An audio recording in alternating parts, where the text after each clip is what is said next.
देखिए समकोण त्रिभुज, समकोण त्रिभुज में ऐसा त्रिभुज जिसका एक कोण 90 अंश के बराबर होता है उसे हम समकोण त्रिभुज कहते हैं। समकोण के सामने की भुजा को कर्ण कहा जाता है। ठीक है, ये लंब होता है और ये आपका क्या होता है, आधार। पहले वाले वीडियो में बताया जा चुका है। ठीक है, पाइथागोरस प्रमेय में क्या बोला जाता है कि जो कर्ण का वर्ग होता है लंब के वर्ग प्लस आधार के वर्ग के बराबर होता है। कर्ण का वर्ग बराबर लंब का वर्ग प्लस आधार का वर्ग। इसमें याद रखिएगा, हमने नोट में बताया था पहले वाले वीडियो में कि यदि 3 भुजाएं दी गई होंगी तो 2 भुजाओं का योग सदैव तीसरी भुजा से अधिक होना चाहिए। 2 भुजाओं का योग सदैव तीसरी भुजा से अधिक होना चाहिए। तो 2 भुजाओं का योगफल, 2 भुजाओं का योग सदैव तीसरी भुजा से क्या होता है, अधिक होता है। 2 भुजाओं का योग सदैव तीसरी भुजा से अधिक होता है। जैसे एग्जाम्पल में हम बोल रहे कि यहाँ से बताए थे कि मान लीजिए 3 है, 4 है और यहाँ पर 7 दे दिया, कहेगा कौन सा त्रिभुज होगा।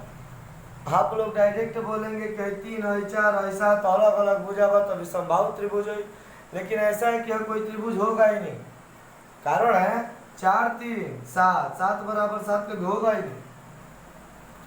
त्रिभुज की 2 भुजाओं का योग, त्रिभुज की 2 भुजाओं का योग सदैव तीसरी भुजा से अधिक ही होगा। इतना समझ में आ रहा है ना। तो इसके लिए क्या बोल, हाँ। और दूसरा नोट, समकोण त्रिभुज में सबसे बड़ी भुजा कर्ण होती है। समकोण त्रिभुज में सबसे बड़ी भुजा को क्या कहते हैं, कर्ण। समकोण त्रिभुज में सबसे बड़ी भुजा को कर्ण कहा जाता है। इतना समझ में आ रहा है ना। इस समकोण त्रिभुज में सबसे बड़ी भुजा को हम लोग क्या बोलते हैं, कर्ण बोलते हैं। अब देखिए हम लोग अब ऊंचाई और क्षेत्रफल की बात करेंगे। तो पहले हम लोग सामान्य भाषा में सीख लें, उसके बाद हम लोग सीखेंगे दूसरे मेथड से क्षेत्रफल निकालना। सूत्र सिद्ध कराया जा रहा है। यदि सूत्र सिद्ध कराया नहीं जाता है मतलब जिस मेथड से करा रहे हैं, देखो पहले हम लोग क्या देखेंगे, समबाहु त्रिभुज। समबाहु, तो समबाहु त्रिभुज में देखा जाए तो क्या बोला गया था कि ऐसा त्रिभुज जिसकी तीनों भुजाएं आपस में बराबर होती है उसे हम समबाहु त्रिभुज कहते हैं। जितनी भुजाएं आपस में बराबर होंगी उतने कोण ही आपस में बराबर होते हैं। जितनी भुजाएं आपस में बराबर होती है उतने कोण भी आपस में बराबर होते हैं। ठीक है, मान लीजिए कि ये ए है, ये भी ए है और ये भी ए है। बताओ तीनों भुजाएं आपस में बराबर है कि नहीं है। और जब तीनों भुजाएं आपस में बराबर होगी तो उससे हम कौन सा त्रिभुज बोलेंगे, समबाहु त्रिभुज। देखिए हम लोग पहले निकालेंगे समबाहु त्रिभुज की ऊंचाई। तो ये पूरा ए है आपका BC। मान लीजिए कि डी बिंदु पर मध्य बिंदु से डाला है हमको लंब। तो ये बताइए ये भी a/2 होगा, ये भी a/2 होगा, होगा ना। तो ये बताइए समकोण त्रिभुज बन रहा है कि नहीं बन रहा है। ये ऊंचाई h है, लंबवत ऊंचाई, इसको लंब ऊंचाई बोलते हैं। ठीक है तो क्या लिखेंगे हम लोग कि समकोण त्रिभुज ADB में, समकोण त्रिभुज ADB में क्या होता है, यहाँ से फार्मूला कर्ण का स्क्वायर इक्वल टू लंब का स्क्वायर प्लस आधार का स्क्वायर। कर्ण का वैल्यू कितना दिया, a दिया है ना, a²।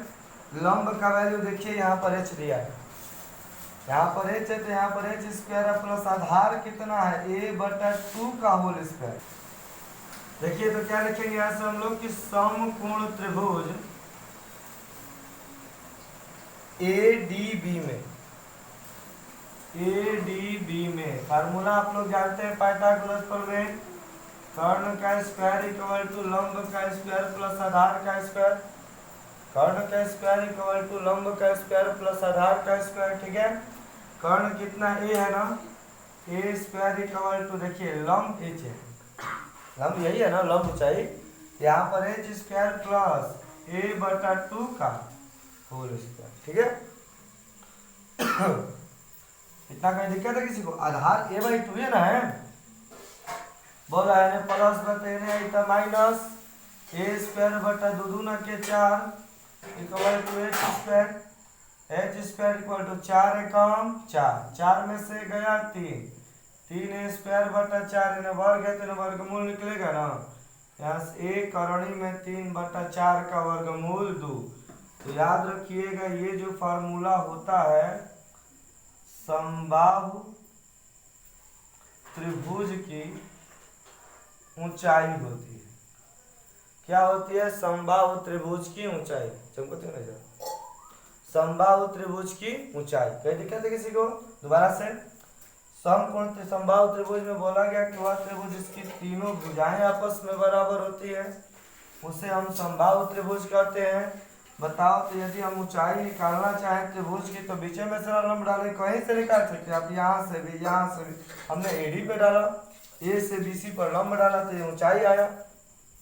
अच्छा ये बताइए ये पूरा ए है तो ये आधा होगा ये भी आधा होगा तो a/2 कर्ण का वर्ग बराबर लंब का वर्ग प्लस आधार का वर्ग A square equal to H square plus a/2 का whole square A square plus बटा minus equal to H square equal to 3a square बटा में 4 वर्गमूल निकाल दो। तो समबाहु त्रिभुज की ऊंचाई का फार्मूला क्या होता है जी?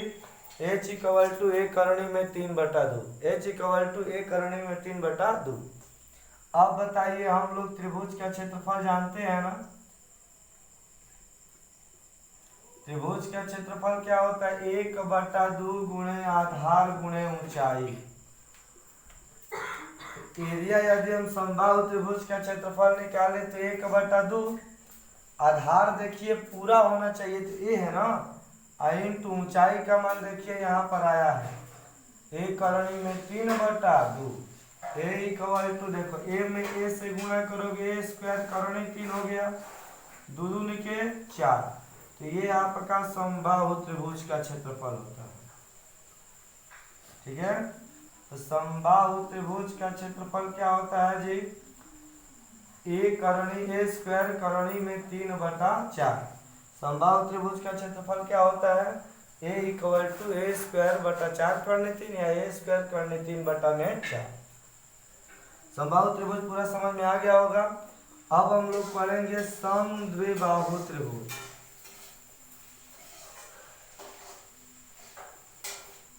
तो समबाहु समद्विबाहु त्रिभुज में बताया गया था कि वह त्रिभुज जिसकी केवल 2 भुजाएं आपस में बराबर होती है और तीसरी भुजा अलग होती है उस त्रिभुज को हम समद्विबाहु त्रिभुज कहते हैं। जैसे बोल दिया गया समद्विबाहु त्रिभुज के लिए मान लीजिए कि ये आपका कोई त्रिभुज है PQR। मान लो कि हाई ए है हाई क्या हो गया बी हो गया। हमने इसी से लंब डाल दिया इस पर। इसमें यहीं से लंब डालना है कि जहाँ तीसरी भुजा अलग हो। मान लो डी बिंदु पर ये पूरा आपका बी है तो ये कितना होगा b/2 हाइयो कितना है b/2 होगा ना। अब देखिए वैसे ही निकालना है समकोण त्रिभुज। ठीक है समकोण त्रिभुज PDQ में माना है समकोण त्रिभुज PDQ 90 डिग्री है कि नहीं? फार्मूला बताओ क्या होगा? पाइथागोरस प्रमेय से कर्ण का वर्ग बराबर लंब का वर्ग प्लस आधार का वर्ग। कर्ण कितना है जी? ए स्क्वायर लंब निकालना है मन एच ना होगा ये चाहिए ना तो लंब आपका एच स्क्वायर हो गया आधार b/2 का होल स्क्वायर आधार यही है ना। ए स्क्वायर है प्लस बटा माइनस 2 दूनी के 4 H square equal to 4a square minus b square बटा में 4 होगा इन्हें वर्गमूल निकाल लोगे 1/2 करणी में 4a square minus b square. तो ये किसका सूत्र होता है जी? समद्विबाहु त्रिभुज की ऊंचाई का फार्मूला होता है। किसका होता है? समद्विबाहु त्रिभुज की ऊंचाई। ठीक है समद्विबाहु त्रिभुज की ऊंचाई क्या होती है? h इक्वल टू 1/2 करणी में 4a square minus b square. अब देखिए यहाँ से हम लोग अब निकाल लेंगे कि नहीं निकाल लेंगे? समद्विबाहु त्रिभुज का क्षेत्रफल। एरिया क्या होता है, ए इक्वल टू 1/2 गुणे आधार गुणे ऊंचाई। 1/2 आधार देखिए पूरा बी ना है, तो बी हो गया, ऊंचाई कितना है 1/2 करणी में 4a² माइनस b²। यहाँ से हो जाएगा बी करणी में 4a² माइनस b² बटा 2 दूनी के 4। ये आपका जो फार्मूला होता है समद्विबाहु त्रिभुज का क्षेत्रफल, समद्विबाहु त्रिभुज का क्षेत्रफल। अब देखिए यदि आप लोगों को कहीं प्रॉब्लम होती है तो एक और फार्मूला, उससे किसी भी क्षेत्रफल को निकाला जा सकता है, किसी भी त्रिभुज का क्षेत्रफल निकाला जा सकता है। उसको देखिए यहाँ पर पहले हम लोग निकालेंगे त्रिभुज का अर्ध परिमाप। जैसे विषमबाहु त्रिभुज हो गया, त्रिभुज का